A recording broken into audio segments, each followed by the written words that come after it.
Ito naman, tingnan nyo Kawander, oh, yung detailing niya, napakahirap. Kadena yan. Kadena to, sir, di ba?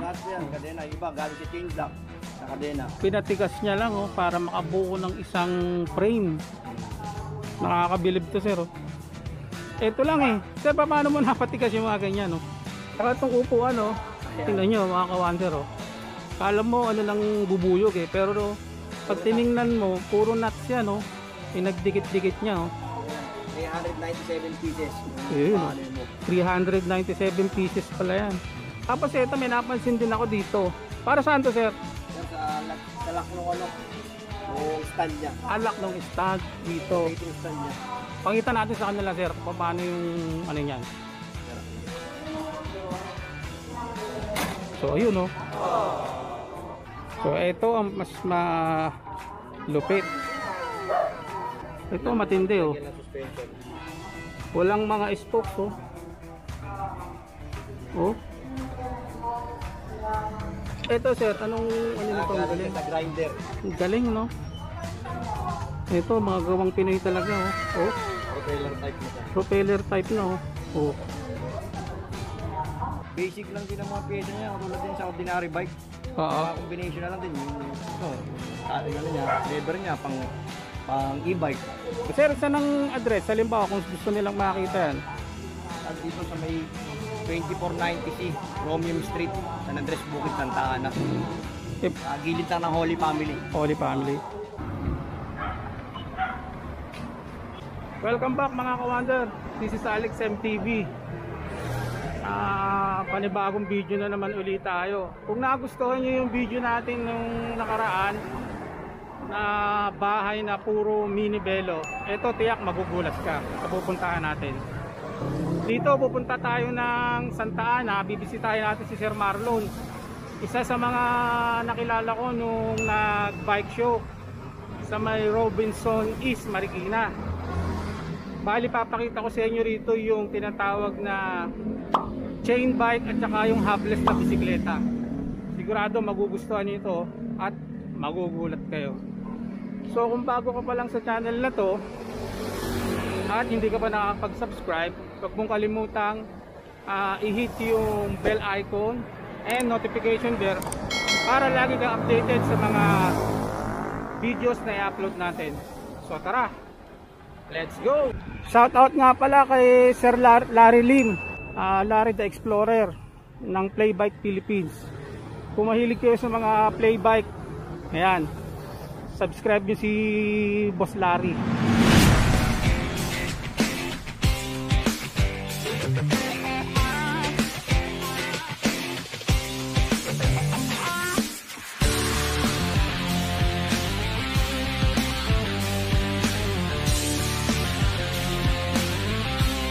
Welcome back mga Kawander. Nandito na nga tayo kala Sir Marlon sa may Santa Ana. Bali pinuntahan natin yung bisikleta niya na nakita natin sa may Robinson East, Manila. Isa to sa mga naka-entry. Ito yun, oh. So ayan, oh. Kasama siya sa bike exhibit nung June, last June. Tingnan mo naman yung ano, forma niya, oh. Grabe, oh, gawang Pinoy talaga. Ayan, oh. Lahat yan purong kadena lahat. Iba talaga Pinoy, di ba? Ayan tinatawag na customize. Ayan, oh. Ito yung shifter niya, ito yung pinakaupuan. Tapos ito yung parang tapal fender niya, tapos nagiging ano rin to, nagiging standing mamaya yan, kasama yan ito. Yan ang RD niya, oh. Pedal, oh. Tingnan mo naman yung pedal, ang lupit. Grabe. Matinding detailing ang ginawa rito. So ngayon makakausap natin yung owner nito na si Sir Marlon. Si Sir. Ito nga pala mga Kawander, si Sir Marlon. Santa Ana to, sir? Santa Ana, San Andres. Bali siya yung owner nitong bisikleta na to. Bali tanongin natin si Sir Marlon kung paano niya kung anong idea pumasok sa kanya, bakit niya nagawa yung ganitong klaseng bike, pambihirang bisikleta to. So ito si Sir, interviewin natin. Ganda akong po. Actually, nagsimula to, dala ng pandemya. Yung inip ba? Okay. Walang magawa. Kaya nag-isip ng bagay na pagkakabalan kaysa nag-isip ng kung ano, gumawa na lang ng something na kakaiba. Tapos at the same time, meron kasi ako nasalihan ng grupo na mga playbikers yun. Sa playbike nagsimula rin, Sir. Nahilig din ako mag-assemble. Kaya yung pinaka-design niya, doon ko na lang din pinatin. Kaya style playbike talaga, no? Combination ng playbike sa cruiser. Opo. Ganun. Tapos yung ibang parts niya, na rin, nakuha na rin sa mga, tulad itong sa e-bike, yung sa pedal niya, tapos yung lock sa latch dito sa may stand niya, galing sa motor yan. Ang galing ng idea mo, Sir, no? Ito naman, tingnan nyo, Kawander, yung detailing niya, napakahirap. Kadena yan. Kadena to, Sir, di ba? Lahat po yan, kadena. Iba, galing sa chain block na kadena. Pinatigas niya lang, para makabuo ng isang frame. May pattern lang yan actually. Oo, kinuha niya yung pattern nito sa playbike and then sa cruiser, tama, Sir? Combination ng cruiser sa playbike. Kaya ang pyesa naman ito, Sir, paano nyo na lahat? Basic lang din ang mga pyesa niya, katulad din sa ordinary bike. Mga combination na lang din yung niya, lever niya pang e-bike. E-bike. Kasi ito, sa e-bike or motor lang din na side mirror. May side mirror pa no? Kasi ito, parts din ng e-bike yan. Kaya kung ano meron ako dyan sa muntingan na namin garahe, ginagamit ko. Ano to, Sir? Yung sinabi nyo, nabuo to nung pandemic. Mga ilang buwan inabot? Inabot din ako siguro ng mga 3 buwan yan. 3 buwan din? Hindi naman tuloy-tuloy. Pagka inip na inip lang ako, yan, gagawa ako. Pero pagka, kasi naggagawa rin ako ng jeep Okay. Kaya pagka walang gawa, yan din ang pinagkakabala ko. So ito, hindi lang pala ito yung, kumbaga, anong tawag dito? Ito yung pinaka-outlet mo na, Sir, no? Bali, ang nature ng trabaho ni Sir Marlon is mechanic, tama ba, Sir? Maintenance, kumbaga ito yung naging outlet mo na, Sir, no? Pero ang ganda naman na naging outcome nyo. Nakakabilib to, Sir. Ito lang Sir, paano mo napatigas yung mga ganyan, no? Yun nga, Sir. Nilalagay ko muna sa sa plyboard. Tapos, gagawan ko muna ng bubog. Mga sketch ko muna, tapos lalagyan ko ng mga pako. Tapos doon ko yung hubog yung kadena, saka ko siya i-spot frame. Grabe, no? Ayan, no? Yung stem niya, Sir, no? Yan, pangalawang palit na yan. Kasi nung una, bumibigay talaga yung welding, hindi kinakaya Umaalog. Kaya dinoble-doble ko yung niya, stem niya. Lupit ng stem, ano? Double yung niya, chain. Okay. Ito, bali sa playbike na rin yung Sir, no? Yung pattern, no? Sa batalya siya. Yung batalya niya, inano ko na lang, kinatay ko, tapos kinuha ko yung sa ng stem, saka yung sa seat post, saka yung sa pedal. The rest is puro chain na talaga. Tsaka itong upuan, tingnan nyo mga Kawander, kala mo nang bubuyog pero pag tiningnan mo, puro nuts yan, pinagdikit-dikit niya, Ayan, 397 pieces. Ayun, 397 pieces pala yan. Grabe ang detailing nito. Matindi. Iba talaga ang Pinoy pagdating sa mga ganitong klaseng idea. Ito, ang galing nito, may ilaw talaga Bali lang speed ko, Sir, sa 2, 3, 4, 5, no? Kinonvert ko na lang kasi diyan binawasan ko. Tumatama dito sa gilid, kaya binawasan ko siya ng dating siya, 6 speed dyan 6 speed. Dahil yung palit ko na lang yung gear niya. Naka-disc brake po. Pigkali po. Tsaka ito mga Kawander, tingnan nyo itong pedal niya. Talagang grabe pagkakadali ni Sir Marlon dito. Tsaka ito pa yung crank arm niya. Kita nyo? Lupit, di ba? Ito pa pala isa. Pagdating sa fork, ayan diba? Halos kadena na rin. Matindi to, Sir, paano mo napatigas yung ganyan? Tulad nga, Sir, may pattern talaga siya. Tas, may pattern talaga. Trial and error din. May time na ano siya, bumabaloktot kaya welding ulit hanggang sa yun na, hanggang sa tumigas na lahat siya, hindi na ano, natatanggal yung pagkakawin. Yun. Ang lupit eh, no? Tapos ito, may napansin din ako dito. Para saan to, sir? Sir, sa lock nung ano, yung stand niya. Alak ng stand dito. Rotating stand niya. Pakita natin sa kanila, sir, kung paano yung ano niyan. Sir. So, ayun, no? Nag-lock siya doon. Yung pala yung purpose noon. Yan ang purpose. Pag umangat to, pag binaba mo yon, kusang maglalak siya. Ayan. Tapos yung release niya na nito, sir. Release niya, ito yung release niya. Ayun yung release, oh. Release niya. Pag hinawakan mo to, tapos inangat niya yun. Ayun, oh. Yan ang kusang release. So, di ba? Intindi, di ba? Grabe talaga. Antindi ng imbensyon ni Sir Marlon ito. Eh ganito, sir, halimbawa, kung baka mamaya may magtanong sila, binibenta mo ba?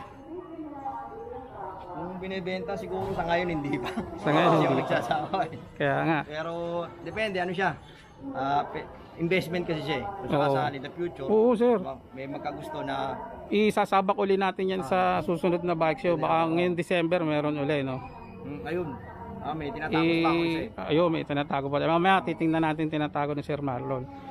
Bale, halimbawa, sir, kung gustong may magpagawa naman, halimbawa lang, kung may magtatanong natin sa mga viewers natin, may magpapagawa sa iyo ng ganito, paano ang sistema natin?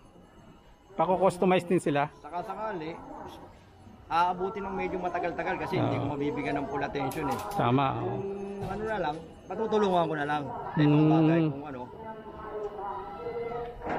Yun na lang, no? Kasi talagang hindi naman to ano eh, madalian o kumbaga grabe. Detailed to kung paano mo ginawa yung ganyan o hinulma. Ayan, no? Ang tindi. Bali ngayon, sir, ilang taon na pala sa itong bisikleta? Isa't kalahati na sir. Isa't kalahati. Bali, ano yan, naiikot-ikot mo rin siya dito sa labas. Ng MOA, nakikita na rin to sa ano, Oh? sa Meros Boulevard sa Bebo. Ah. Doon ko nga na ano siya, na tasting na yun nga, nagkakaroon ng problema sa Ah. handle post, nagkakaroon ng ano dito sa may batalya, pero so far, hindi na naulit yun. So ayan, Tuloy na dyan. Oh. Ayan mga kawander, working yan. Hindi yan parang display lang. Talagang naiikot pala ni Sir Marlon yan sa mga MOA. Sa may mga Sunday ride na, sir, no? Oo. Mga ganyan. Pagka libre talaga ako, pero pagka ano, birang Oh, talagang dito, ba isa marami kang customer din eh, no? Pero ang tindi, no? Detailed na detailed, oh. May nakita pa akong isa, sir, nasa isa mo. Na Sir, ano? bali isa. Dalawa yung ina-entry mo eh. Yan, check natin. Yan mga kawander, oh. Matindi talaga yung bisikletang yan. So ito ang mas malupit. Isa rin to sa mga na-entry, di ba, sir? Yan, ang mas matindi. Bike check natin. So ito, sir, galing na rin sa mga Japan bike na rin. sa team bike. Ito sa mga naka-Revo ship. Ang ganda, oh. Ang pattern nito play bike din, di ba, sir? Yung batalya niya talagang pure play bike. Ito matindi, oh. Lagyan ng suspension. Walang mga spokes, oh. Oh. Tingnan nyo naman yan, mga kawander, oh. Mga naka-quick release pa. Oh. Talagang customized ni Sir Marlon to. Ito siya rin, shock niya, no? Shock ng ano naman din yan, play bike din. Ay, ng ano, ng e-bike. Lupit. 3 speed, ano yan. Ito, sir, anong ano nito? Ang Galing galing. siya sa grinder. Ang galing, no? Ito, mga gawang Pinoy talaga, oh. Oh, Propeller type na siya. propeller type na, oh. Oh. Ayan, oh. Ito, sir, paano mo naman to, paano ka nagkaroon ng idea sa ganito? Pag ano kasi, mahilig din ako manood sa YouTube ng mga gumagawa ng customize. Ng mga kotse. Kaya, na-ispatan ko yung gumawa ng hapless na mountain bike. Oo nga, eh. Kaya sabi ko, Ba't di ko subukan? Sa ibang Habless, approach naman. Grabe, ang tindi ng... Paano mo nagawa yung ganito, sir? May pattern din, sir. Gawa ko ng pattern, tas ano siya, piece by piece. Welded siya. Ayan, oh. Nakakabit na yung mga rice Ano dito. yan? At the same time, disc brake siya. Disc na. Disc brake yung ano siya. Ang lupit. Grabe yung bisikleta to. Same din sa kabila, no? Bali ang pinaka ano niya, ito na yung sprocket. Oh, yan ang sprocket. Nasa loob din. Sa loob ang sprocket ito na. Oh. Ayun, At the no? same time, disc brake na yung sprocket niya. Yan na rin kumakapit yung ano, disc brake. Yun, no? Tapos ang disc brake niya ito. Yung sa kabila. Yan, gusto mo. Ano, abang ito. Ayun, no? Disc brake na rin siya, oh. Ayun. Ah. Yan na. Galing. Ang lupit.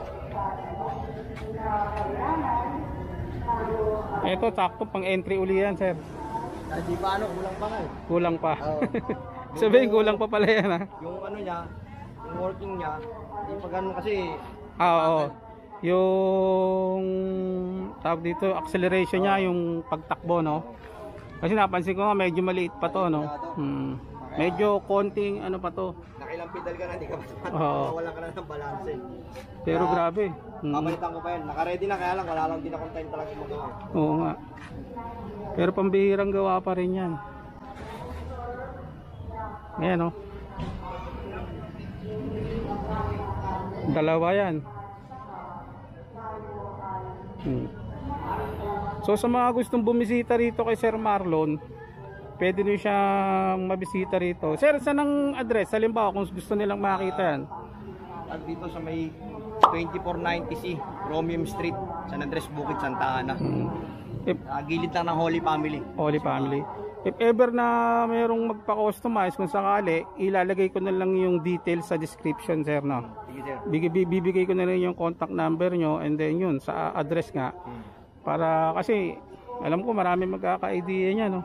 Itong habless talaga yan. Bala ko talaga yan. Once na naayos ko na siya, Upgrade pa, sir. fully working na siya, baka pwede nga kung ano talaga mag-market ng ano, habless. Yun. Sa mga 20 inches na ano, bike size. Oo, patok yan.